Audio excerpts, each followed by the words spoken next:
एक तो आप कोई उद्देश्य से जन्मे हो, नंबर 1। अगर वो उद्देश्य के समझ नहीं आए, जब तक वो उद्देश्य आपके पकड़ में नहीं आए, अनंत जन्म वो उद्देश्य को पाने के लिए वापस जन्मोगे आप। असली उद्देश्य हाथ में नहीं आए जब तक लाख बार जन्मोगे, क्योंकि आप उद्देश्य भटक चुके हो। आपका उद्देश्य क्या है? कृष्ण का उद्देश्य था गीता की संरचना, कृष्ण का उद्देश्य था कौरवों का विनाश, कृष्ण का उद्देश्य पूरा हुआ, वो रवाना हो गए। आप देखिए, इसमें कोई रिटायर्ड व्यक्ति बैठे हों जो अवकाश निवृत्त हो गए, सेवा निवृत्त हो गए हों, ऐसे कोई निवृत्त लोग हों तो हाथ उठाएं। सेवा निवृत्त एक भाई बैठे, मैं सेवा निवृत्त कह रहे हैं, एक ही भाई बैठे, इधर एक भाई बैठा है। अभी थोड़े थोड़े धीरे धीरे उनको याद आ रहा कि मैं निवृत्त हूँ, उनको वो भी याद नहीं आ पा रहा है, निवृत्त है। आपको एक बात बता दूं, आम खरीदते हो आप, आम खाने के लिए आम खरीदते हो कि गुठली के लिए आम खरीदते हो? जोर से बताना। आपको बोलूंगा तो आश्चर्य लगेगा, प्रकृति ने आम के लिए आम नहीं बनाया, गुठली के लिए ही बनाया है। आपको दिमाग फिर जाएगा ये सुन के कि मतलब तो आम का है तो गुठली के लिए क्यों प्रकृति आम बनाएगी?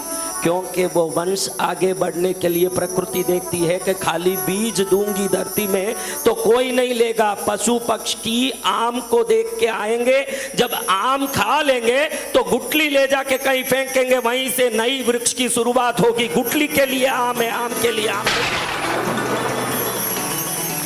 गुठली के लिए ही आम है, आम के लिए आम नहीं है। जितने भी फल धरती में बने हैं वो आगे चलने के लिए धरती में उस फल की रचना प्रकृति ने की है, लेकिन अंदर का बीज जब पक्षी या पशु खाता है, खा के बीज को कहीं थूकता है, वैसे थूके हुए वृक्षों को ही हम जंगल में देखते हैं, पूरी धरती में देखते हैं।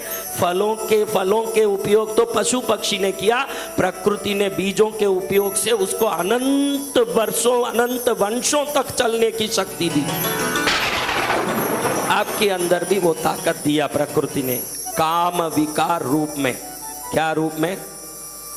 हाँ, शास्त्र कहता है कि अमावस्या के दिन, एकादशी के दिन, मासिक धर्म में स्त्री हो उन दिनों में, पूर्णिमा के दिन, पंचमी के दिन, अष्टमी के दिन संभोग नहीं करना चाहिए।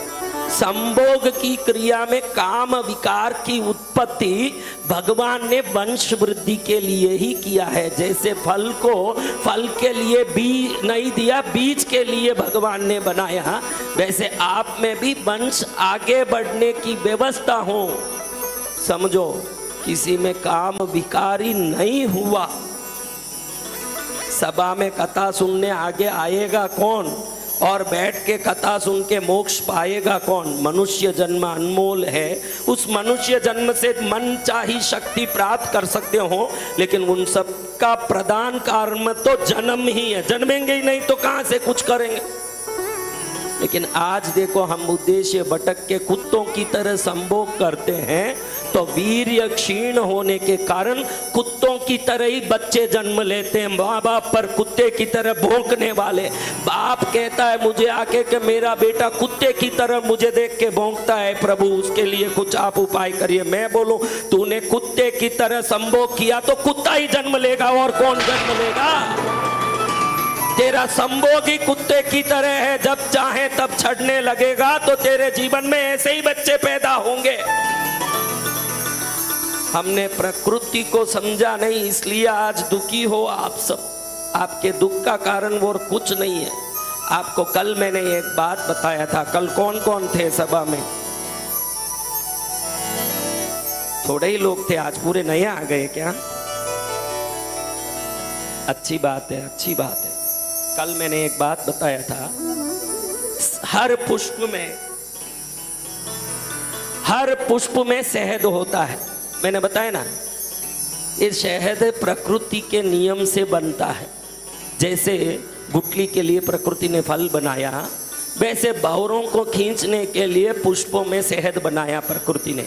अगर वो शहद नहीं होता तो कोई भंवरा आएगा क्या? सोचिए आप, वो आता है शहद के लिए, लेकिन जब उस पुष्प में बैठता है तो इसके पैरों में उस पुष्प के मकरंद चिप जाते हैं।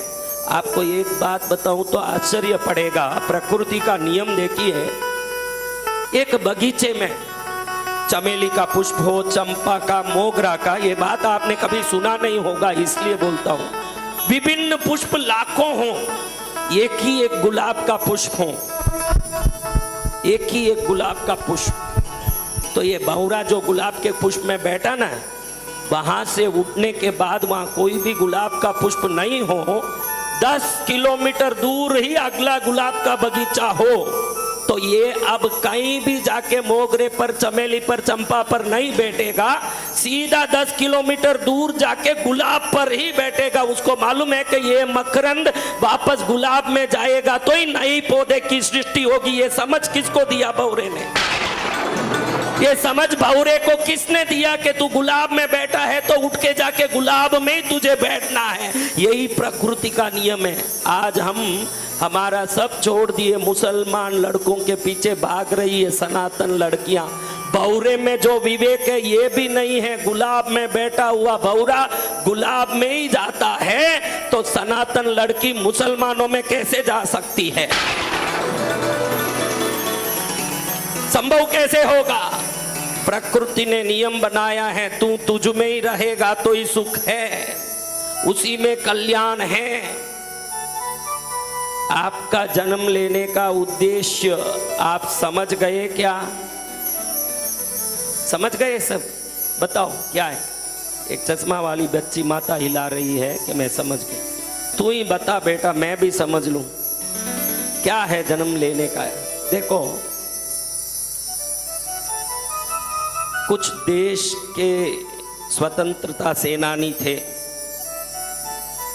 हाँ, भगत सिंह जी का लो, फांसी खाए कि नहीं? क्या किसी उद्देश्य से जन्मे हुए व्यक्ति का अपमृत्यु हो सकता है? प्रकृति ने उनको भेजा कि जाके इस देश की आजादी के लिए तू आवाज कर, लेकिन तेरी आवाज काफी नहीं पड़ेगी। तू जब फांसी खाएगा तो लोगों में जो आक्रोश आएगा, वो आक्रोश के बाद ये युद्ध बहुत विशिष्ट तीक्ष्ण बनेगा और आजादी मिलेगी। तेरे उद्देश्य को तो फांसी तक ही पूरा कर दिया प्रकृति ने, आप इसलिए वो फांसी खाता है। वो अपमृत्यु नहीं है, वहां उद्देश्य पूरा हो गया है। वो आगे कोई कार्य करने, वो आत्मा दूसरा रूप लेने जा रहा है। आप आधे में मरो के पाँव में मरो। दुनिया रोती है कि मेरा बेटा 8 वर्ष में मर गया, मेरा बेटा 30 वर्ष में मर गया। आपका यहाँ आने का उद्देश्य पूर्ण होने के बाद 1 सेकंड आप रुक नहीं सकते। और जितने लोग रिटायर्ड हो जाते हैं वो बोलते हैं कि अब क्या करूं, समझ नहीं पड़े। तू आया ही इसीलिए था, कुछ परिवार बन जाएं, कुछ व्यवस्था बन जाए और तेरे पूर्वजों की बनाई हुई वंश आगे बढ़े।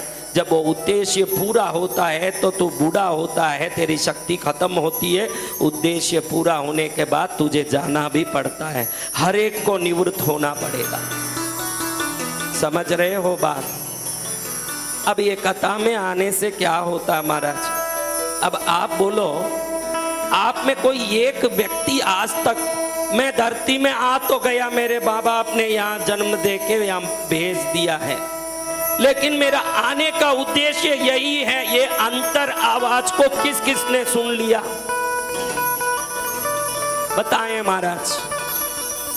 हाँ, शायद आप व्यापार करते होंगे, शायद आप ऑफिस जाते होंगे, शायद आप घर में रसोई बनाते होंगे, शायद कोई महिला ऑफिस में काम करती होगी। ये तो आपका दैनंदिन कर्म है, मैं उसकी बात नहीं कर रहा हूं। किस उद्देश्य से आपको इस धरती में भेजा गया ये आप जानते हो या नहीं? बताओ। आप सब बिल्कुल गुपचुप हो गए तो मुझे आश्चर्य लगता है। या तो यूं कर दो कि हम नहीं जानते, यूं कर दो कि हम जानते हैं, कुछ एक कर दो, सिर हिला दो। तो ये पूजा, आपको बताओ ना, पूजा, ये कथा, ये आराधना कहीं भी हो न, कभी मत कहना कल कहीं लोग उठ के कह रहे थे कृष्णगिरी कई बार आने की इच्छा करते थे, आ नहीं पाए। कई लोग कह रहे थे कि आप दिल्ली आ गए, अच्छा हुआ हम आ गए। अरे कृष्णगिरी आना चाहते थे और आ नहीं पाए, उनको एक बात कहता हूँ, आप गिनो कि इस संसार में शक्तिशाली ईश्वर से ज्यादा आपको कोई सुख दे सकता है? और उसके पास पहुंचने जिसको समय नहीं है बोले, उसको मूर्ख बोले कि होशियार बोले। सब काम छोड़ो और कृष्णगिरी पहुंचो, क्योंकि यहाँ 1000 काम करके जो नहीं मिलेगा वो भगवती चाहेगी तो 2 मिनट में मिलेगा। आप बोलोगे कि भाई मेरे को समय नहीं मिल रहा है, तो तू किसको प्रधानता देना ये समझ नहीं रखता है। तू घर में जो करता है वो रोज करता है, कोई नया थोड़ी करेगा। वही सुबह उठ के टट्टी पेशाब करना, वही स्नान करना, वही जिंदगी को रखड़ना। शायद ये जिंदगी इनसे बदल सकता हो तो एक बार मौका लेना चाहिए जिंदगी बदलने की, एक बार तो पक्का मौका लेना चाहिए। मेरी जिंदगी बदल जाए उसके लिए एक मौका लेके देखूं मैं, शायद मेरी जिंदगी बदल जाए। अवसर तो हर एक को मिलता है, शायद हो न हो, अवसर लेके तो देखे, जिंदगी शायद बदल न जाए। आप बताओ, उद्देश्य की पूर्ति तब आती है जब प्राकृतिक जीवन का समझ आए। आपको चटपटा भोजन, तीखा, यूं चाट, ये सब बाता है कि सात्विक भोजन बाता है? बताओ। हाँ, मानूंगा ही नहीं। कोई सात्विक बोले तो ही इसमें कोई सात्विक ही नहीं है। आप भले मुझे खारा समझो, सात्विक यानी बगैर तला, बगैर तेल डाला, बगैर घी डाला, प्राकृतिक कच्चा खाना, उसको सात्विक बोलते हैं। हाँ, सात्विक ही नहीं हो तो भोजन कैसे सात्विक होगा? राजसिक हो सकते हो, मैं ये नहीं कहता कि आप तामसिक हो, आप राजसिक हो सकते हो, लेकिन सात्विक नहीं हो सकते। सात्विक वो हैं जो संत बन गए, उनके सिवाय कोई सात्विक नहीं हो सकता।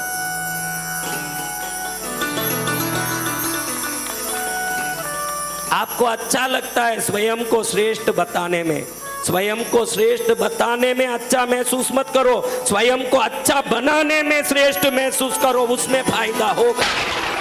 बताने में क्या अच्छा महसूस करते हो, बनाने में अच्छा महसूस करो, बनो वैसे, मजा आएगा।